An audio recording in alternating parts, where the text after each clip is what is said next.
all my dreams came true this year. You know, sometimes you always have to, not sometimes, you always have to find the light in the dark. That's the purpose of the dark. And it's crazy where this was a nightmare for most people, it became a dream for me. Well, you know, I'm a general. I've been preparing for a war that hasn't come, and once it did, I was prepared. You know, soldiers wait to be told what to do, and then they freeze up when it actually happens. You know, a lot of people have been quiet during this pandemic because they're not real generals. They talk like generals, but when a real war happens, no matter what war it is, let's see what moves they make. Are they leaders or are they followers? Do they have questions or do they have answers? I had answers. I was prepared. So most people, you know, basically, the way the world is moving now is what I've been preparing for and been telling people that they should be doing, even down to communicating in this way for the last 15 years. So I basically been smoking weed, just waiting. Pandemic happened. It just speeded things up because people had to do things from the house. But I had already been social distancing for years. I didn't find being next to people necessary once there was an internet. And because I'm always looking for freedom, I saw the opportunities as soon as it presented itself and started preparing for that. So, you know, I've learned how to make content on my own where most people don't. Most people have to rent, but I own it. So I don't have to wait and I have the space. I already have the distribution and I've already mastered making content quick, fast, and inexpensive and quality. I really don't think nobody could fuck with me in directing as a creator. So I've learned how to run the cash register to the store before I even passed it to somebody to work for me. I know how to do everything myself.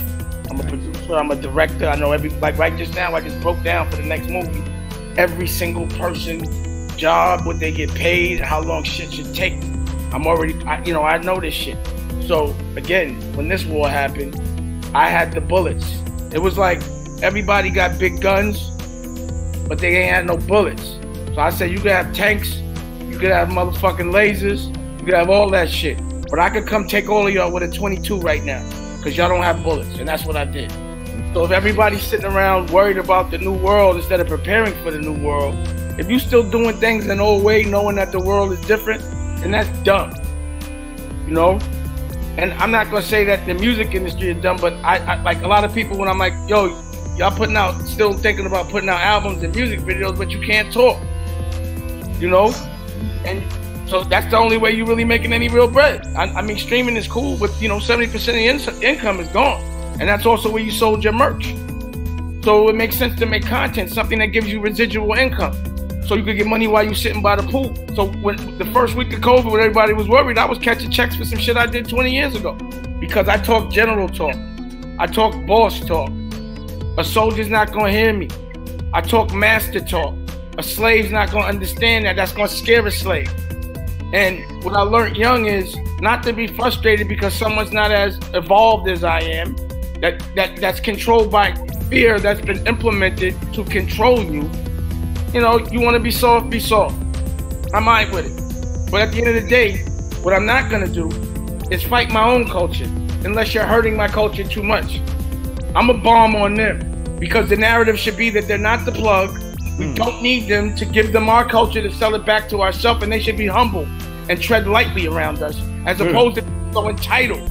I went to his rented house in Calabasas. He had a black girlfriend, and he thought he was rolling. And he went to my house in Malibu, sat in my theater, and I was like, bro, this is rolling. And he literally calls to talk about gossip, which is a distraction to get clickbait by saying, don't ask me no shit like that. Fuck you. That's what you're supposed to say. Blackball me from what, though? From being a slave? I am blackballed from being a slave. I'm blackballed from being a soldier. I'm not accepted in the slave race or the soldier race. I'm only accepted by bosses and generals. Only circle I want to be in. Be a boss, be a general, don't be a worker, be the employer. If I could get money on the block with killers, some soft ass niggas, and I can flip, like literally make enough money to have more money than my teachers, my parents, and anyone that's trying to give me advice that's older than me. Like you gotta remember, like I got kicked out of school for parking in my principal's spot. I'm like, my car better than yours, I'm dressed better, I got more money, and I'm developing new curriculum because they're not teaching us how to pay taxes. They're not teaching us how to farm. They're not teaching us how to be entrepreneurs. They're not teaching us how to lobby. They're not teaching us anything about how food. They're teaching us the wrong history. They're teaching us shit that distracts us, that doesn't help us for day to day. I know I win. Man. They put us in a place that looks like court and sit in the fucking room for 8 hours a day while the sun is out, and we're separated from our parents, and we only see them when we're tired. That seems to be a strategic plan to me, and I never bought into that dumb shit.